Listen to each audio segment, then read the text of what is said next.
In the frozen silence of a 1984 Canadian winter, a simple welfare check spiraled into one of the darkest discoveries in modern history. What began as a routine visit to a remote homestead became a descent into a nightmare. A world cut off from civilization, ruled by twisted faith and bloodlines that had turned inward. When social worker Sarah Mitchell climbed that icy mountain road, she thought she was just checking on children. But what she found would shake the nation and haunt her for the rest of her life. Because sometimes, the most terrifying monsters aren't found in the wild. They're found behind locked doors, smiling at the sound of their own sins. This is the true story of the Goler clan, Canada's most disturbing tale of isolation, inbreeding, and the endurance of one woman's will to drag evil into the light. If this story grips you already, hit like, subscribe, and turn on that bell so you don't miss the rest of this. Documentary. Your support helps us keep uncovering the real stories that the world tried to forget. Now, let's step into the shadows of Mountain Ash Road. The phone rang just after sunrise, the winter light still thin and gray, the kind that makes a kitchen feel colder than the outside air. Sarah Mitchell let it ring twice, then answered on the third. A woman's voice hushed, shaking, spilled out a warning that didn't sound like rumor so much as a plea for rescue.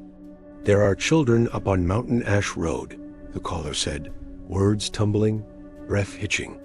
"They never come down." Something isn't right. A click, then silence, as if speaking the truth had already cost her too much. Anonymous tips were often noise, but something about that voice carried a weight Sarah couldn't ignore. Fear can be theatrical. This felt clinical, like pain recited from memory. She closed her eyes, pictured a doorway she hadn't opened yet, and felt the draft.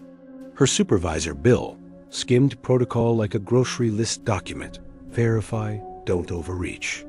He'd seen cases burn up in court because someone moved too fast. "A welfare check," he said, "and report back by noon." Sarah chose the new guy, Marcus, to ride shotgun bright, earnest, not yet scarred by the Job's whiplash. He carried optimism the way some people carry a camera, always ready to frame the better angle. She envied it and worried it might break. The road to Mountain Ash didn't so much climb as disappear, two frozen ruts threading into thick spruce. Branches scored the car, whispering warnings along the paint. They drove without music, listening to the tires think through ice. "Ever dealt with a family this isolated?" Marcus asked, eyes on the tree line, voice low like the woods could hear him. "Not this far out," Sarah said. "Out here, the law is a rumor and winter is a judge." The clearing arrived like a held breath, finally let go. Three structures hunched together in the snow, stitched from scrap lumber and stubbornness. The smoke rising from a crooked chimney looked too black for simple heat. No dogs, no voices, no clatter of ordinary life. Just that heavy, padded quiet that makes you feel like you've already trespassed. Somewhere behind the windows, someone was already watching. Sarah cut the engine, and the silence deepened into something almost physical. Their doors thudded in the cold, a sound that felt too loud for the landscape. Boots sank into crusted snow that didn't crack so much as complain. Up close, the main house leaned as if listening for gossip. Plastic sheeting shivered over window frames, and the door's paint had peeled like a bad secret. Sarah mounted the steps, counted to 3, and knocked.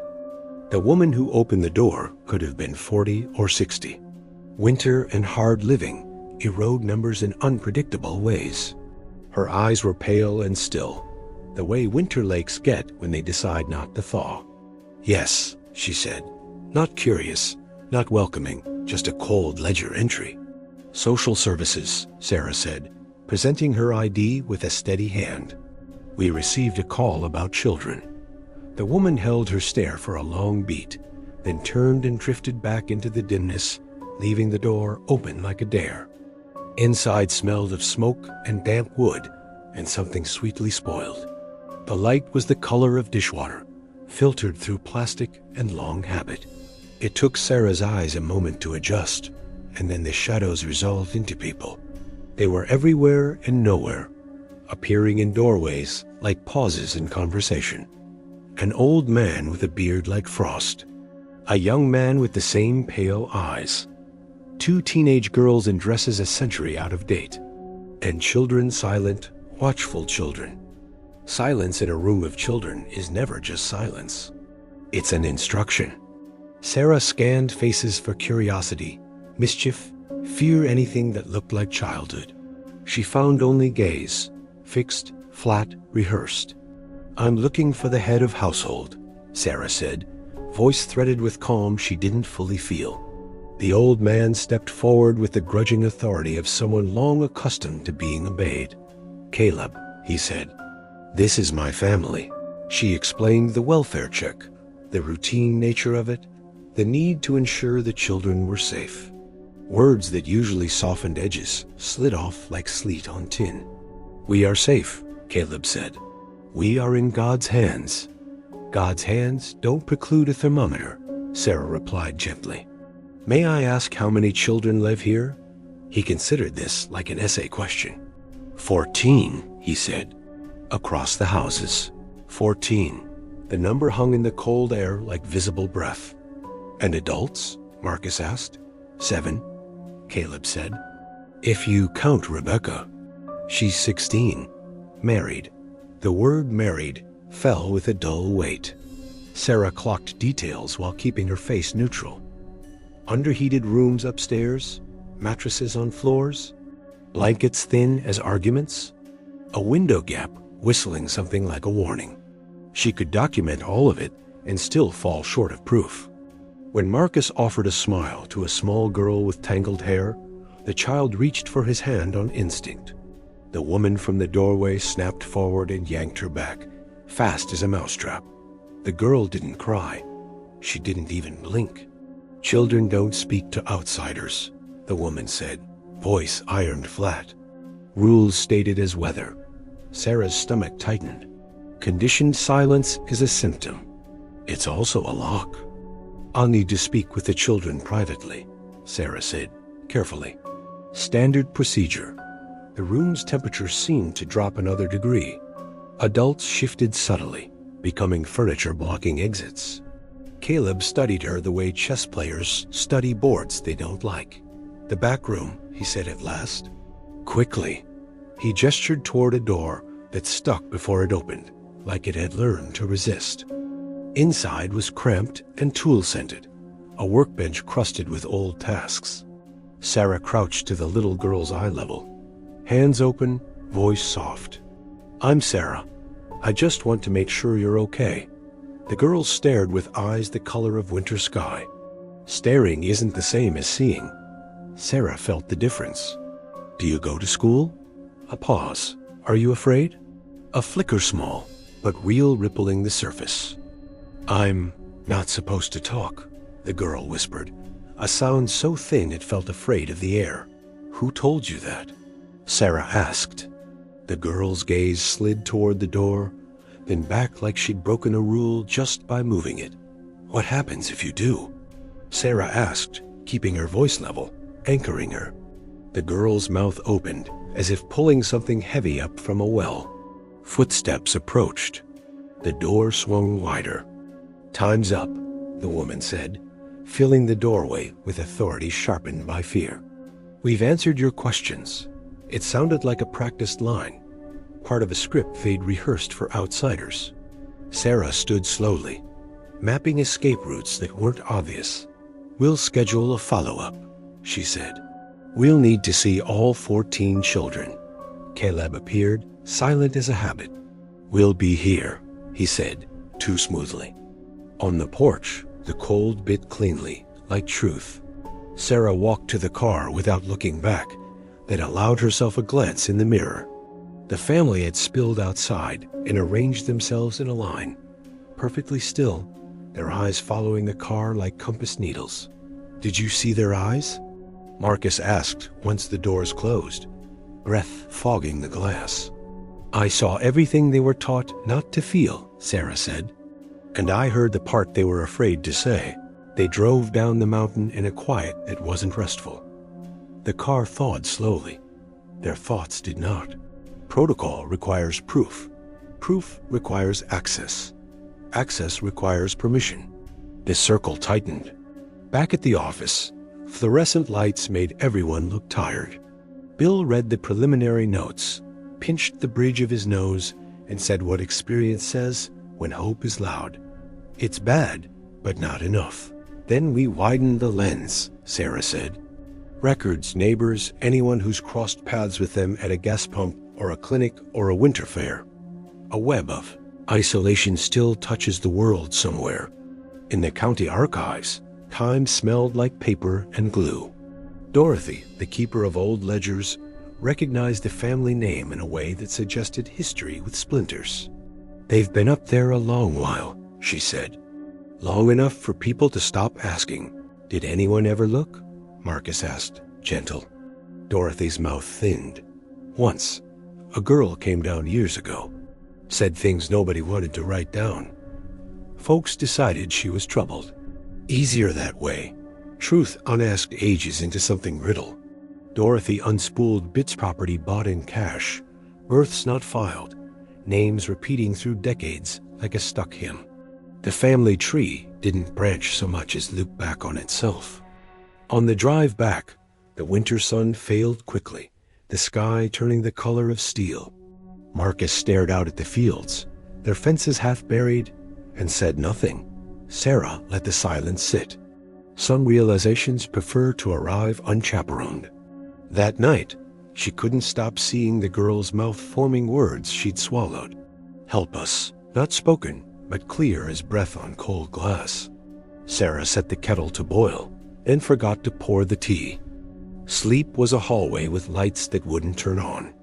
When morning finally showed up late and unimpressed, she had a list. Document conditions, identify each child, push for medical exams, secure support from law enforcement. And hurry, because secrets migrate. Marcus showed up with red-rimmed eyes and a jaw set by purpose. I'm in, he said, like she'd asked a question. We need more than bad feeling and bad blankets. We need undeniable. They started with what was visible. Heat sources, sleeping arrangements, sanitation, food stores. Patterns tell a story, even when mouths don't.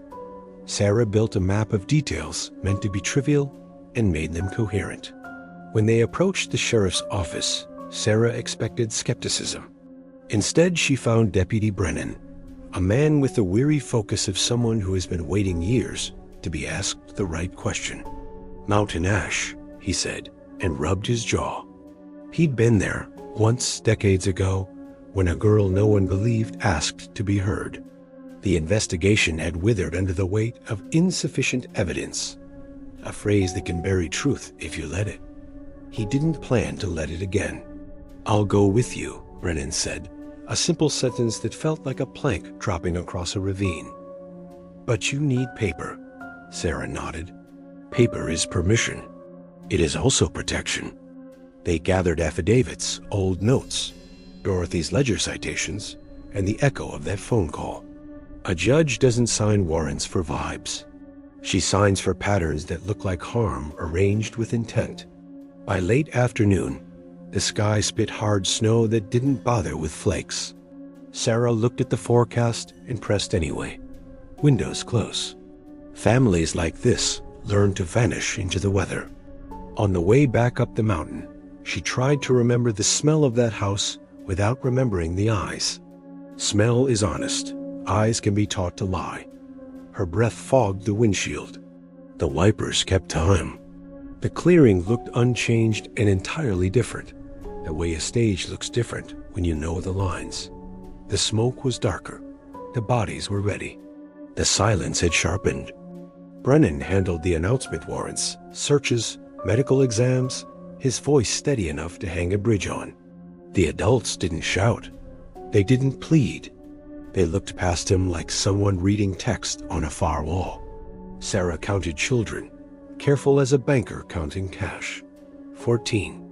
The number landed in her chest again with that same dull thud. Numbers can't tell you everything, but they always tell you something. I'm starting with the youngest, she said, and a small boy stared through her like glass. The older girl, holding his hand, tightened her grip until her knuckles mottled white. Scripts don't like improvisation. Marcus tried kindness like a key, gentle voice, a wrapped candy, a smile that reached his eyes. A woman dashed it away with the speed of someone who's practiced for intrusions, jaw jittering with barely contained fury. We don't accept gifts from devils.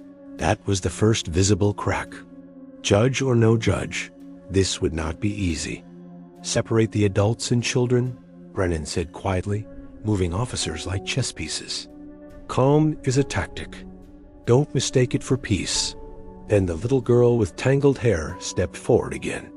She moved like a person walking out of a script. Sarah felt the air around them tilt. The adults shifted. A flock unsettled. The girl took Sarah's hand. Contact is a language. Please, she said, voice small but clear this time. Please take us away. Words as rescue flares. The next seconds unraveled fast. Men lunged, officers intervened, boots bit snow, the clearing filled with the sound of rules breaking. Sarah and Marcus ran the child to the warmth of an ambulance that smelled like antiseptic and second chances. Inside, Dr. Cho's hands moved with practiced gentleness, checking pulse, breath, bones that told their own biographies. Evidence doesn't care about opinions. It only asks to be recorded. Outside, the adults quieted again with unnerving discipline, the scream chorus of children receding like a tide. Sarah recognized choreography when she saw it. This family operated by cues and countersigns. The order came, transport the children. Now, weather be damned. Paper had opened the door.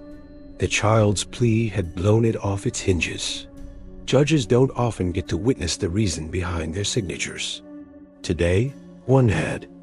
As they loaded the last small body into the convoy, snow thickened into a white static that devoured distance. The mountain leaned in, listening. Sarah did a final head count and felt her shoulders drop for the first time in hours. She risked a last look at the adults in custody. Their faces were pressed to glass, their eyes pale and polished. A thin curve of smile traced some of their mouths, a private punctuation. It wasn't victory. It was conviction. The descent felt like threading a needle with numb fingers. Tires slid, corrected, held. Each bend carried a quiet prayer to physics and friction. Behind them, the clearing closed, as if snow were rewriting the page. At the hospital, light was too bright, walls too clean, hope too fragile to hold. Staff moved with disciplined urgency, clipboards, gloved hands, soft voices that remembered to say children's names, even when those children did not. Sarah watched through a pane as a nurse brushed tangles from the little girl's hair and winced at how still the child sat. Pain accepted as weather takes time to unlearn. Some lessons cling like burrs. Marcus leaned against cinder block, his face creased by exhaustion and something like grief. We did it, he said, then didn't sound convinced. We stopped the bleeding, Sarah replied. Healing is a longer road. She stepped aside to write, to get it all down before memory softened the edges. Dates, times, names, or the lack of them. Impressions she could defend. Details that would hold in a courtroom and not crumble under cross-examination. Later, she walked back to the window, and the girl looked up, as if sensing the gaze. For a heartbeat, the emptiness in those eyes lifted, and something living peered out small, fragile, true. It vanished, but not entirely. Sarah pressed her palm to the glass, a wordless promise written in breath. You are seen. You are heard. We are not done. The corridor hummed with the low electricity of a long night beginning. On a metal chair, coat pooled around her like a shed shell, Sarah finally let her spine rest.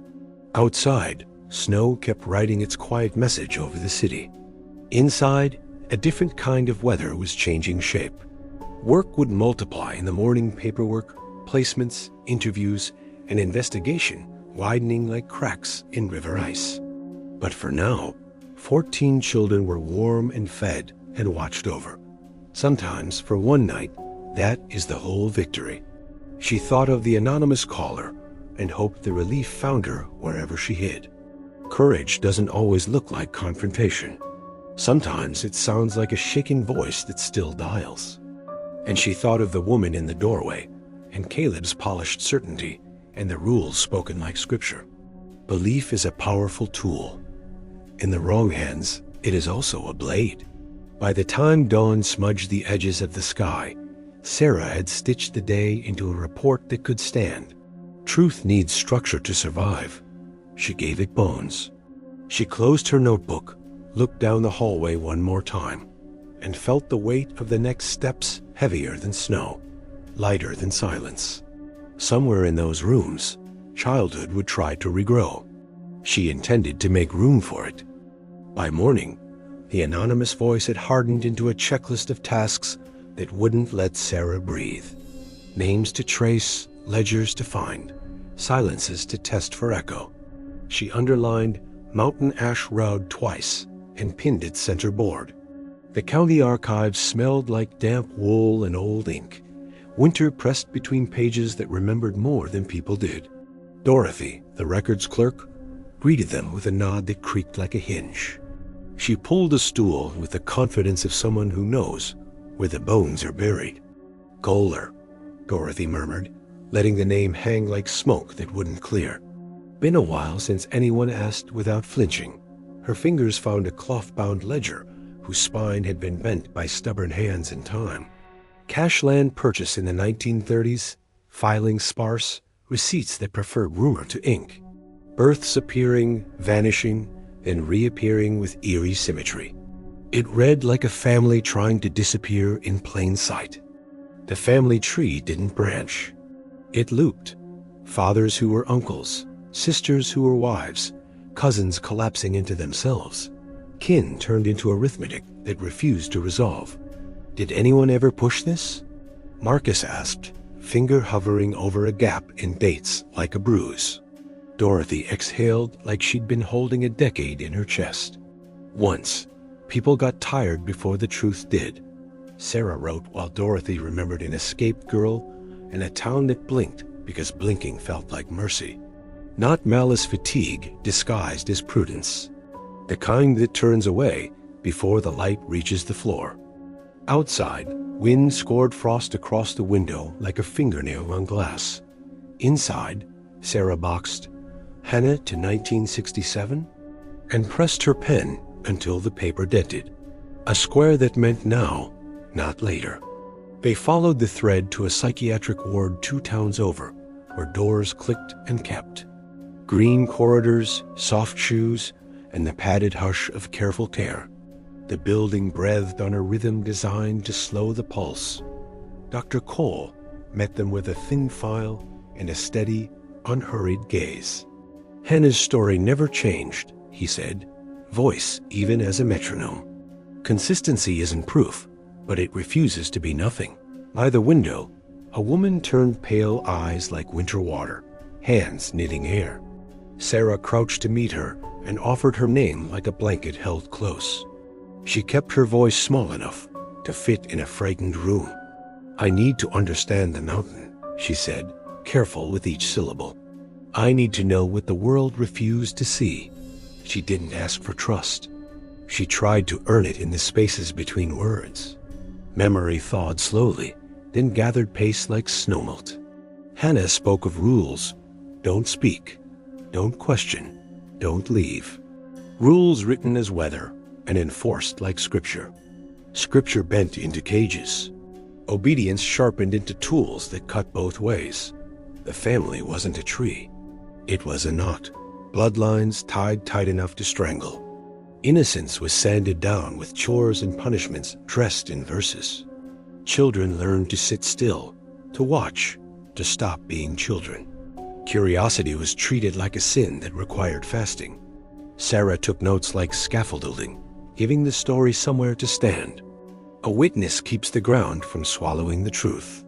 Her pen didn't tremble, even when her breath did. When Hannah whispered about the dark room, the air changed grain. Days, she said, sometimes weeks, until you forgot to ask.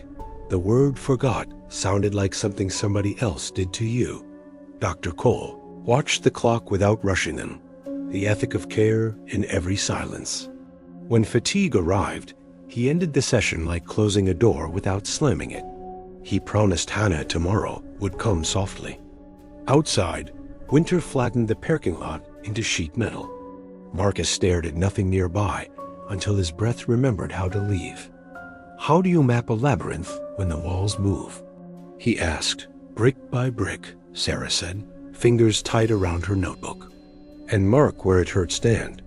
She didn't look away from the hurt. She underlined it. Back at the office, Bill listened like a man bracing a door with one shoulder. This isn't just poverty, Sarah said. It's architecture. Poverty rots floors. Architecture decides who falls through. Evidence, Bill answered, the necessary drum.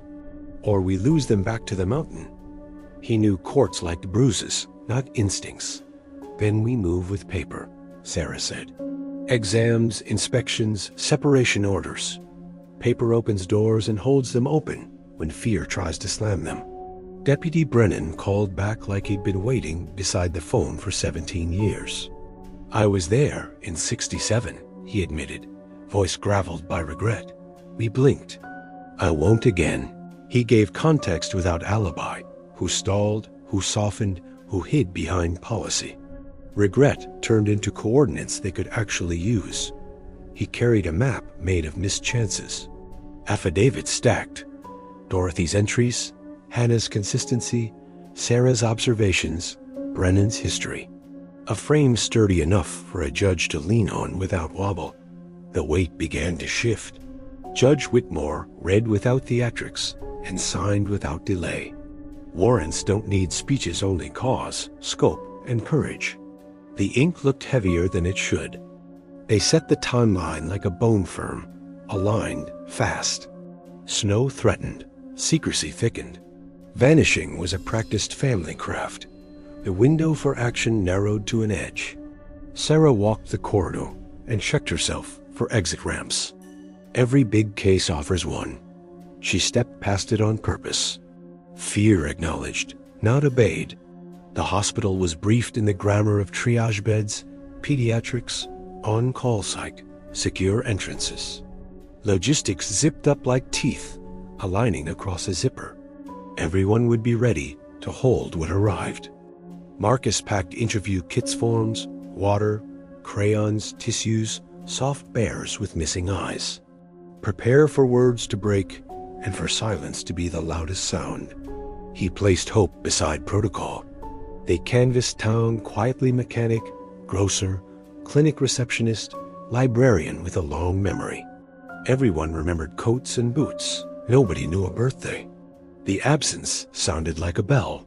An old repairman finally said the detail that wouldn't sit right.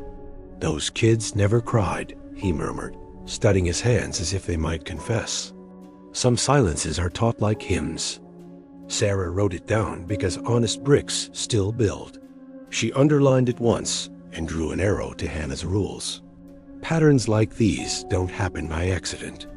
In a cold stairwell, Marcus voiced the doubt that haunts helpers. What if moving them breaks them more? Doubt is love looking for the least harmful door. We're stopping the breaking, Sarah said. Healing is messy, not cruel. Compassion wrapped in steel is how children get out. They rehearsed with Brennan approach, announce, separate, triage, transport. Slow is smooth. Smooth is fast. Fast is safe. Everyone practiced calm like a skill. Then Dr. Cole called back with an added key. Hannah says there are ledgers. Kept close, used often. Faith becomes policy when it learns to keep books. If faith had written itself down, paper would testify. Paper trails are sermons you can photograph. Sarah widened the search scope and felt the plan thicken. Night tossed her a tangle pale eyes, stuck doors, a child who didn't flinch when she should have. She woke with a sentence, lodged behind her teeth. "They teach the quiet," she wrote in the margin. At dawn, the city blinked its lights off like tired stars. Sarah folded Hannah's words into her pocket and steadied her breath. Courage isn't loud, it's consistent. In the lot, Marcus handed her a new notebook with a crooked grin. "For when the first one fills," he said. It would, and then some. Brennan laid out radios, routes, contingencies with practiced thrift. "Precision is kindness," he reminded them, and the room believed him. "Procedure is a form of love when children are involved." They rolled as the first flakes stitched sky to ground. Convoys look brave from the outside. Inside they feel like responsibility. The heater hummed like a quiet promise. On the climb, Sarah replayed Dorothy's ledger, Hannah's rules, the repairman's sentence. 3 strands braided into one rope strong enough to pull children through a narrow place. She gripped the wheel and the idea at the same time. At the tree line, the wind shifted wood smoke layered with something sweetly rotten. Marcus rolled the window down, then up. Enough senses had done their job. Some truths don't require a second opinion. Sarah rested her palm on the dashboard and felt the engine's steady heart. There would be a moment when the room chose its story. She intended to give it a better one. She pictured the little girl's face the second time she reached for Sarah's hand. Trust is a fragile bridge built from moments, not promises. You step, then you step again. "Whatever happens," Sarah said softly, to the glass and the road, "we walk out with the children." The wipers kept time like a metronome teaching courage. No one argued with the rhythm. They crested the rise, and the clearing unrolled 3 structures, 2 black smoke, stillness arranged like furniture. Secrets don't shout, they pose. The snow cushioned every sound as if hiding evidence. Brennan announced authority in clean lines. Judicial scope, medical necessity, procedural clarity. The words landed and stayed. Nobody could say they weren't heard. Paper had found its voice. The adults didn't protest so much as assemble, faces flat and eyes bright with a hard shine. Bodies angled into a barricade pretending to be a family. It looked rehearsed because it was. Sarah counted children again, always count. 14, the number clicking into place like a lock recognizing its key. Numbers don't save children, but they keep you from losing them twice. Names, she said, voiced the exact temperature of safe. Pens can be bridges when questions are gentle enough. The room seemed to lean away from the ink. A small boy stared through her like glass, while the older girl tightened her grip. Scripts dislike improvisation. The adults adjusted their formation. Sarah didn't raise her voice. She widened it. Marcus tried kindness like a key water, a soft question, a smile that reached his eyes. A woman's hand snapped the cup away with practiced speed. "We don't take gifts from devils," she hissed. "Separate the adults and children," Brennan said, moving officers like measured chess. Calm isn't peace, it's equipment. Even the snow seemed to hold its breath. Then the little girl stepped forward, the same one who had looked at Sarah like a window. She moved like a person walking out of a script. She took Sarah's hand and did not let go. "Please take us away," she whispered, every word a flare against the storm. The sentence burned through choreography. For a second, even the mountain listened. The clearing broke into motion. Men lunged, officers intercepted, boots chewed snow. In the ambulance, warmth met terror with practiced mercy. Dr. Cho's hands told the truth with light and patience. Outside, the adults settled into an eerie quiet, as if the next cue hadn't been called. Inside, a small heartbeat steadied beneath a blanket. Evidence doesn't ask permission. It exists. Judge Whitmore reached the doors and saw enough in a minute to change the law's speed. Paper became action with a signature and a sentence. Transport began like a tide going out. They loaded the children first, counting out loud like a spell that keeps a door open. 14 bodies, 14 blankets, 14 futures wrestled back from a weathered idea. The number felt heavier and lighter at once. As the convoy turned toward the descent, Sarah risked one last look. Faces pressed to the glass, pale eyes shining with a conviction that mistook control for destiny. The smiles were small and secret, like an inside joke with no punchline. The mountain watched them leave and folded the road with snow. Behind them, a chapter closed. Ahead, another refused to look away. The wipers beat time for a promise they intended to keep. The storm rolled in like a closing fist, swallowing the road behind the convoy until the way back was only a rumor. Inside the ambulances, heaters hummed, blankets rose and fell with small, stiff breaths. 14 lives sat between triage and the unknown. Fluorescent lights didn't flicker. They held steady like a promise. Dr. Cho's team moved in a calm sequence that turned panic into process. Chaos bent, reluctantly, to care. Names came slowly, unspooling like thread from a knot. Sun children gave winters instead of ages, as if time were measured in ice. Birthdays lived nowhere anyone could reach. The first examinations read like diaries written on skin. Old fractures were footnotes to pain no one had read in time. Fresh bruises completed sentences that should never have existed. Dental decay whispered of years without ordinary mercy. X-rays showed bones that had healed the hard way, crooked but obedient. Bodies kept records even when mouths could not. When the pelvic exams began, the room learned a new kind of quiet. Scars told stories the children had been trained to bury. The air felt heavier, as if truth weighed more than oxygen. Sarah documented with a discipline that refused to blink. Dates, times, findings, planks laid over the river of doubt.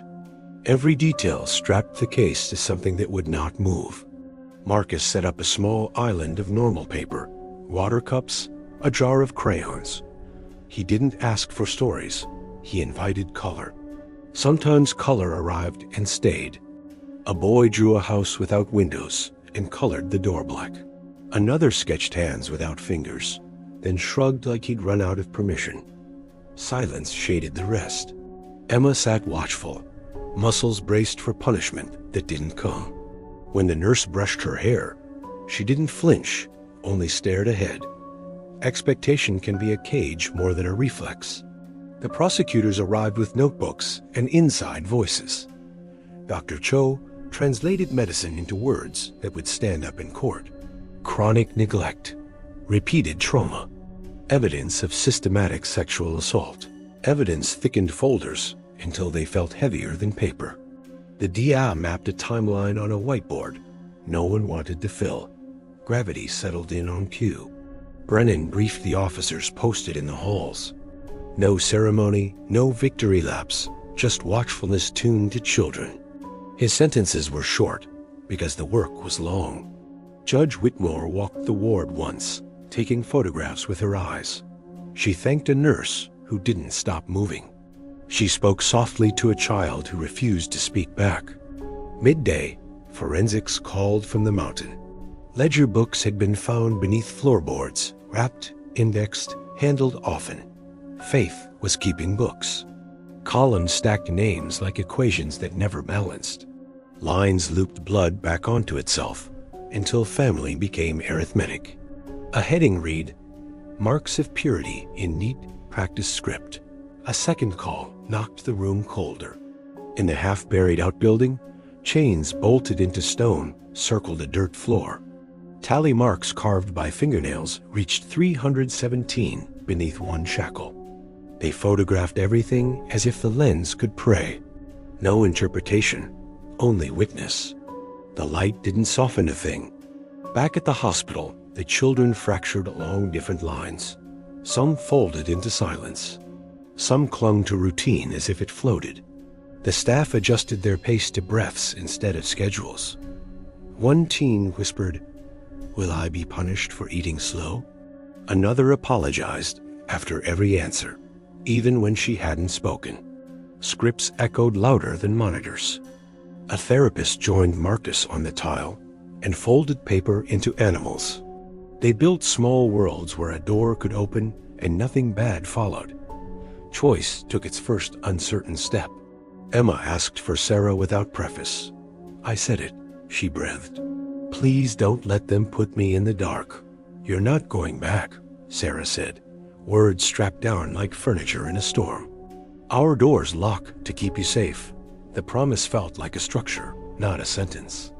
The DA set out charges like beams for a bridge assault, unlawful confinement, child endangerment. For murder, we need someone to say the quiet part, he admitted. Graves proved loss. Intention wanted a voice. 2 days in, Samuel spoke 20 words that rerouted the room. They made us punish the little ones, or we'd be next, he said. He folded in on himself like a paper cup. He described training exercises delivered like lessons. Adults stood in doorways and coached. Older kids hurt younger kids until everyone learned obedience. Shame arrived without knocking.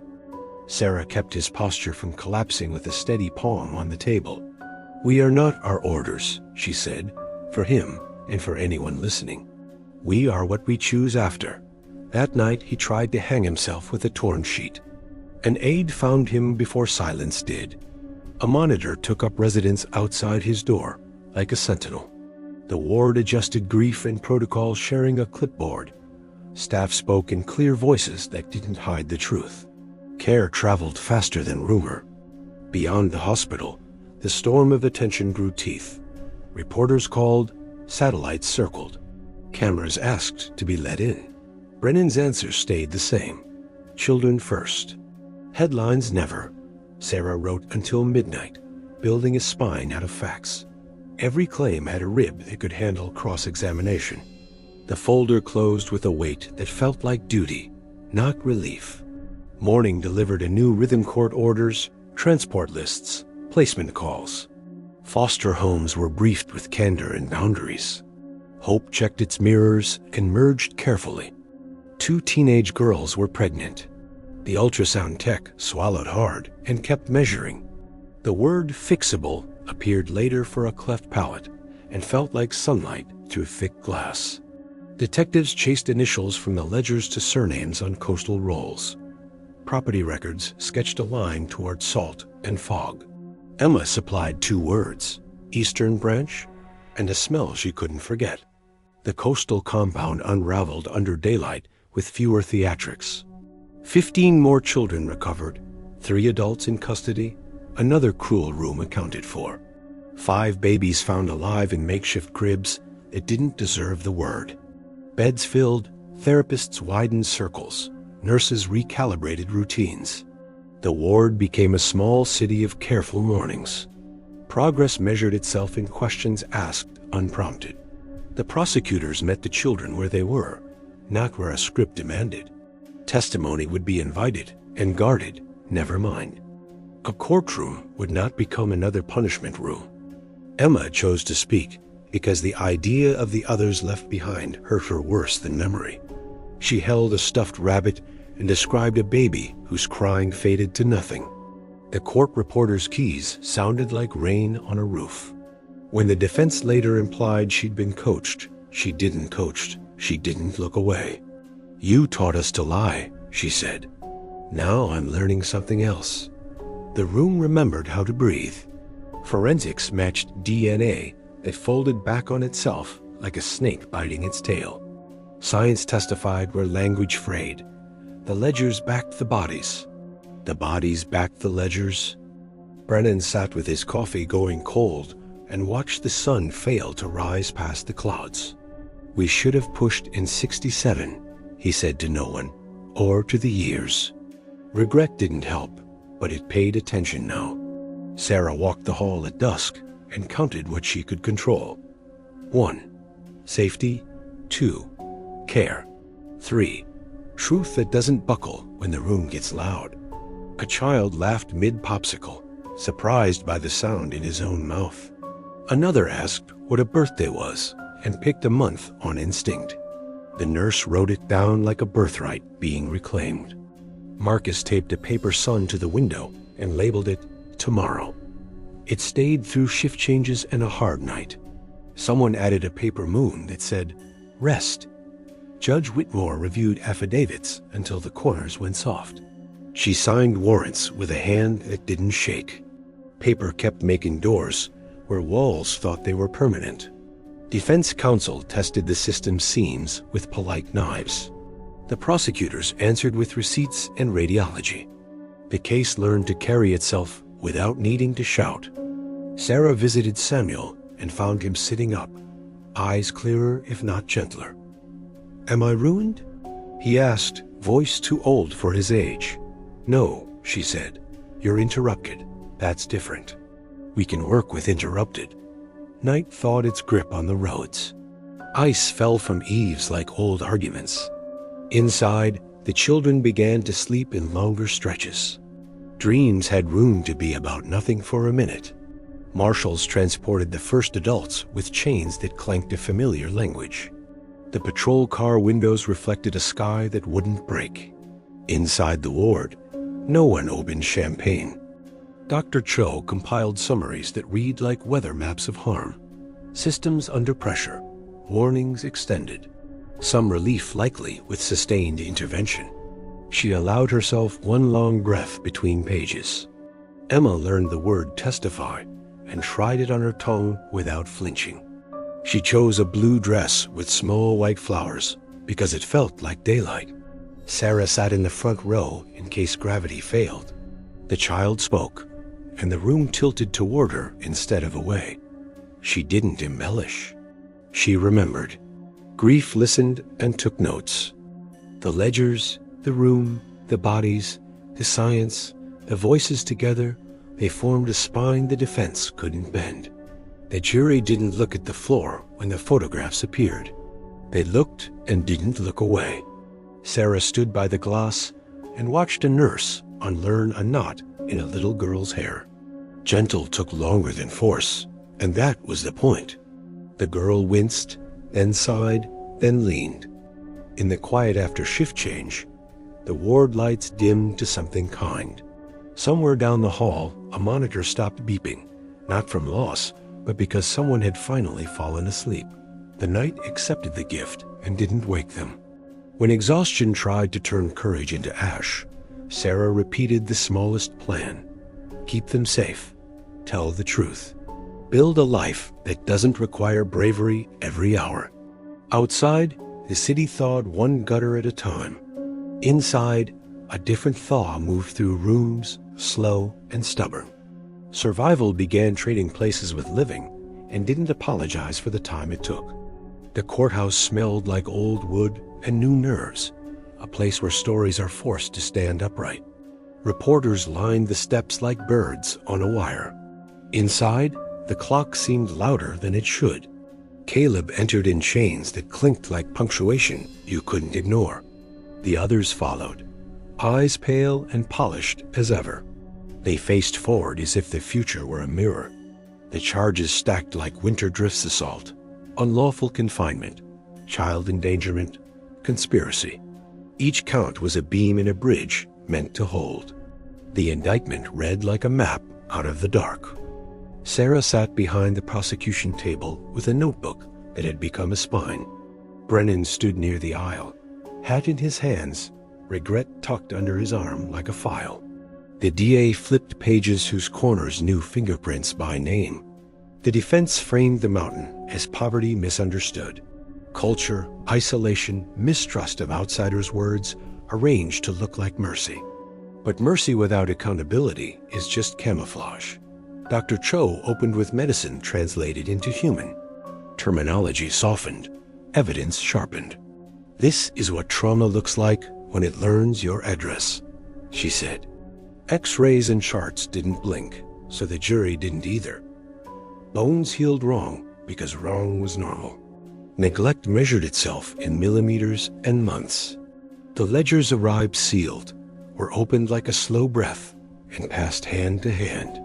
Columns stacked names that looped back on themselves with ritual tidiness. Faith had kept books. The books kept score. A crime scene technician described the outbuilding with the vocabulary of respect. Photographs framed chains as facts, not spectacle. Tally marks stood like witnesses who refused to sit down. The courtroom held its breath when Emma took the stand. Blue dress with white flowers, a small steady hand on the rail. She said her name like a sunrise that meant it.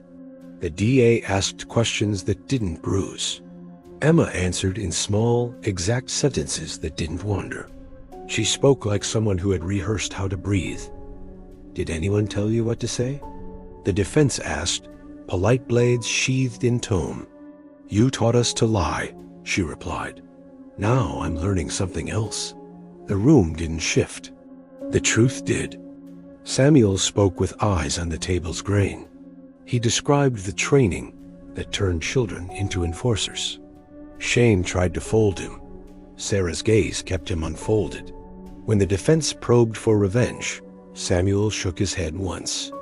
"I just want it to stop," he said. It landed harder than anger would have. Brennan testified last about the investigation that almost was years ago. "We blinked," he said simply. "I won't again." The sentence carried the weight of a department learning. Outside, headlines bred themselves in loops. Inside, procedure kept the air clean. The judge ran the room like a metronome that wouldn't speed up for drama. Closing arguments didn't reach for fireworks. The DIA built a staircase of facts and invited the jury to climb. The defense offered fog and asked them to admire its shape. The jury walked out carrying the ledgers in their heads and the children in their hands.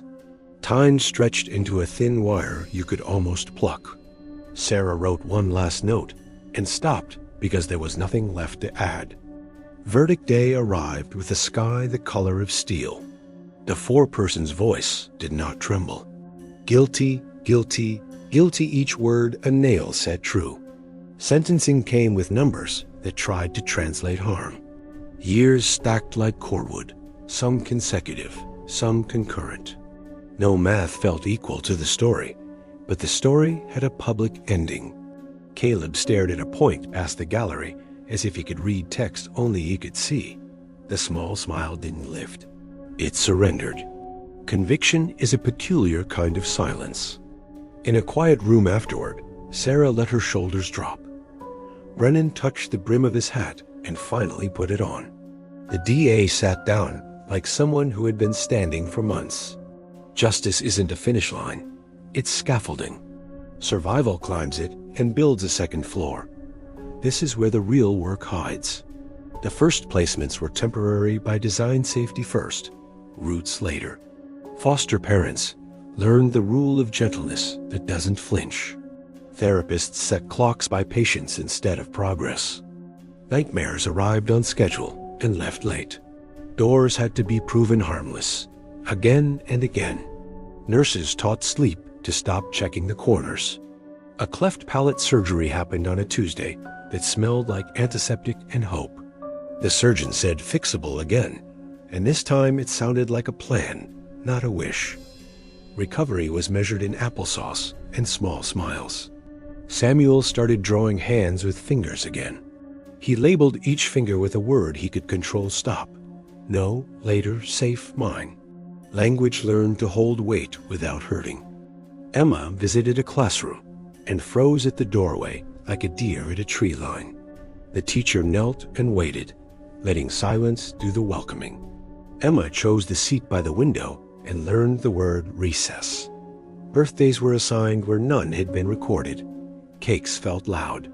Candles felt stranger than they should. Joy learned everyone's names one at a time. Caseworkers always arrived with bags that rustled softly. Stuffed animals, new socks, paperwork like small passports. Goodbyes were rehearsed so they could be short when needed. Some placements didn't fit. That didn't make them failures. Try again, but with more information. Care adapted better than fear did. Group therapy discovered rules that felt kinder than the mountains. Speak for yourself, hold your neighbor's story gently, drink water. The circle managed grief without giving it a microphone. At the hospital, the last of the evidence boxes left for storage. Dr. Cho replaced tension with routine and routine with preventive care. Prevention felt like an invention some days. Brennan trained rookies with the case as a lesson plan. "Look again," he said, "and then look where it hurts to stand." He meant it as policy, not poetry. Sarah testified before a legislative committee that wanted paperwork more than stories. She brought both. Funding moved like a reluctant river, but it moved. Mandatory reporting trainings filled community halls that once hosted bingo. Mechanics, teachers, baristas learned to notice what doesn't make noise. The old repairman sat in the front row and didn't blink. Dorothy in the archives added a page titled "What We Learned." It listed processes that should not depend on heroes. She underlined the line about fatigue pretending to be wisdom. Judge Whitmore published a bench guide built from scars. It explained how to hear the unrecorded. The footnotes were where the courage lived. The appeal arrived dressed in Latin and strategy. The panel read it, weighed it, and let the verdict stand. Law had learned new muscles. A memorial service took place in the smallest park because small felt honest. No statues, just names and a bench that faced the sun. The plaque read, "We looked again." Emma spoke there, not from a witness box, but from a small stage. "I'm learning birthdays," she said, smiling toward the paper sun Marcus had saved. "I picked August because it sounds like a hug." Samuel planted 3 saplings that would insist on branching. He tied bright ribbons around them so the wind would practice gentleness. Growth learned to make noise. On Mountain Hush, the houses were condemned and then taken down. The outbuilding was dismantled bolt by bolt. Tally marks documented and honored, then released. Snow covered the ground like a clean page that knew what had been written. Brennan drove the last load of scrap to the dump and sat alone for a while. He didn't forgive himself, but he did stop rehearsing the past. He turned the key toward the work in front of him. Sarah boxed her notebooks and labeled them by season, rather than case number. Winter, thaw, spring names that made sense to a person, not a file room. She left one notebook open on her desk for whatever needed a first line. Reporters moved on, as reporters must. The town learned a quieter habit, checking in without waiting for crisis sirens. Prevention rarely trends, it lasts. A teacher kept a drawer of snacks for students who mistook hunger for trouble. A pharmacist learned the rhythm of refill requests that meant fear. A bus driver memorized the names of the quiet ones. In court, a new judge quoted Whitmore's bench guide with credit. In training, rookies quoted Brennan without knowing it. In practice, Sarah stopped expecting doors to open and started carrying hinges. Some nights, Emma still dreamed of the dark room. She kept a small flashlight on the knit stand and aimed it at the ceiling until the shadows behaved. Light learned to report for duty. Samuel wrote an essay titled, "Interrupted is Not Ruined." He read it to his class without looking down. Applause learned how to be tender. The DA retired the case file to a shelf that didn't gather dust. He taught young prosecutors how to build spines, not speeches. Facts first, always, he told them. But don't forget who carries them. At the archives, Dorothy filed a last addendum, a list of birthdays chosen and celebrated. Paper, at last, recorded happiness on purpose. She closed the book with both palms like a blessing. On an ordinary afternoon, Sarah visited the park and sat on the bench. Kids argued about a soccer ball the way free kids do. The sound landed like proof. She took a deep breath and let it out without checking the door. Justice had made space. Survival was furnishing it. The echoes were still there, but they didn't own the room. Before she left, she texted Brennan a photograph of the 3 saplings. "They're branching," she wrote. He replied with a single word, "Good." That night, Sarah wrote one last line in a fresh notebook. "Keep them safe. Tell the truth.